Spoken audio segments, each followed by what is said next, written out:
In this video, we're going to go over the unsolved murder of Amber Hagerman, plus how this case relates to the formation of Amber Alert. Have you ever heard of Amber Alert? I wouldn't doubt you have, at least at one point in your life, have heard about it and gotten a notification on your phone in recent times of a missing child in your area. Not many know of how Amber Alert actually started. It's a sad one. An innocent life had to be taken in order for the system to come into practice. That's how life is sometimes. The Amber Alert stands for America's Missing Broadcast Emergency Response.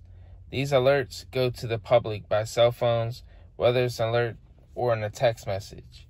Radio stations, billboards, news stations. The authorities use these methods to get information on a missing child. It's like a missing poster on a window of a business, but it can be sent through electronic methods. A few weeks after Christmas, on January 13th, 1996, Amber Hagerman, her mom, and her younger brother Ricky went to the grandparents' house. Amber was 9, and her younger brother Ricky was 5. They both asked to go outside and ride their bikes. Their mom said okay, but don't go far. Amber and Ricky left the house at 3 p.m. The two kids ended up at an abandoned Winn-Dixie grocery store. There were some loading ramps on the back side of the store. That's what they were riding on for a few minutes before Ricky got scared about going too far. He ended up leaving and going back to his grandparents' house. Amber stayed for a bit longer. The little brother Ricky got back to his grandparents' house. He was asked where Amber was. He said he left her at the Winn-Dixie. The grandpa got in the car and went to the Winn-Dixie. The police were already there because of a 78-year-old man that was in his fenced-in yard. He had seen a man take Amber and sped off. That's when he called the cops. The abduction happened within 10 minutes from the time the two left to the time Ricky ended up back at his grandparents' house. That's pretty quick for an abduction to happen. So the police believe the man was just right across the road at a laundromat, watching Amber and Ricky ride their bikes, and as Ricky rode off and he was out of sight, drove up in his truck and snatched her off her pink bike. The only witness to the crime was a 78-year-old man named Jimmy Kevel. Said he had seen a black pickup truck around the years of 80s to 90s. He was under 6 foot tall, around 20s to 30s, dark brown or black hair. He could have been white or Hispanic. Kevel stated, in quotes, "When she screamed, I figured the police ought to know about it, so I called." Family and the police left looking for Amber, but they couldn't find anything. 4 days after Amber went missing from the Winn-Dixie parking lot, riding her bike with her brother Ricky, and then that's when the strange man kidnapped her. Amber's body was found in a creek near an apartment complex and a few miles from her grandparents' house. Death, from what the medical examiner could tell, was her throat being cut. Her body was found. It didn't have any clothes on except for one sock. We do know Amber's body was dumped in the creek, but a storm had hit, so the creek flooded. So the killer could have dumped her body upstream. Then when the storm hit, the water pushed her body where it was found. Amber's body wasn't found for 4 days, but there are 2 days unaccounted for.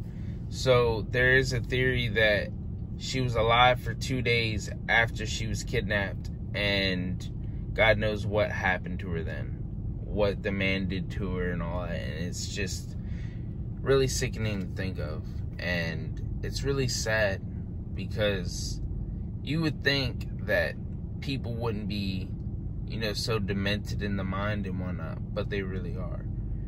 And it's just a sad, sad thing to think of. In 2021, the police said that they had found DNA evidence back in '96. And I can understand why they withheld it, because they want to keep the integrity of the case. But, hopefully with the new technology that they have now, with all the databases that are connected and the genealogy labs that test, crime DNA to other relatives and other DNA in their databases, that's how they caught, the Golden State Killer. So hopefully they go along and they can actually find a match with this. But we never will know until that day comes. Today, nobody has come forward on who killed this little 9-year-old girl, Amber Hagerman. I wouldn't doubt someone has something to say or know something. For whatever reason, they haven't come clean about the information needed to arrest somebody. There are no suspects that we know of. They haven't released anything to the public, so, I mean, they could have some suspects, but we don't know about them yet. And like I said, that's understandable because they want to keep the integrity of the case. They don't want to scare nobody off, so it's totally understandable. You know, this happened in 96. But, you know, if you have any information, I'll leave some numbers in the description below. And I'll even say it right now so you guys can hear it. And you can call Arlington Police at 817-575-2823. You guys be safe out there. And let me know what your comments are about this case. You know, I didn't actually know why Amber Alert came along until I actually heard about Amber Hagerman. It's a really sad case. Like I said, all these cases are really sad in general. But it's just an interesting fact that, you know, this came out of that, if that makes sense. But you guys have a good night.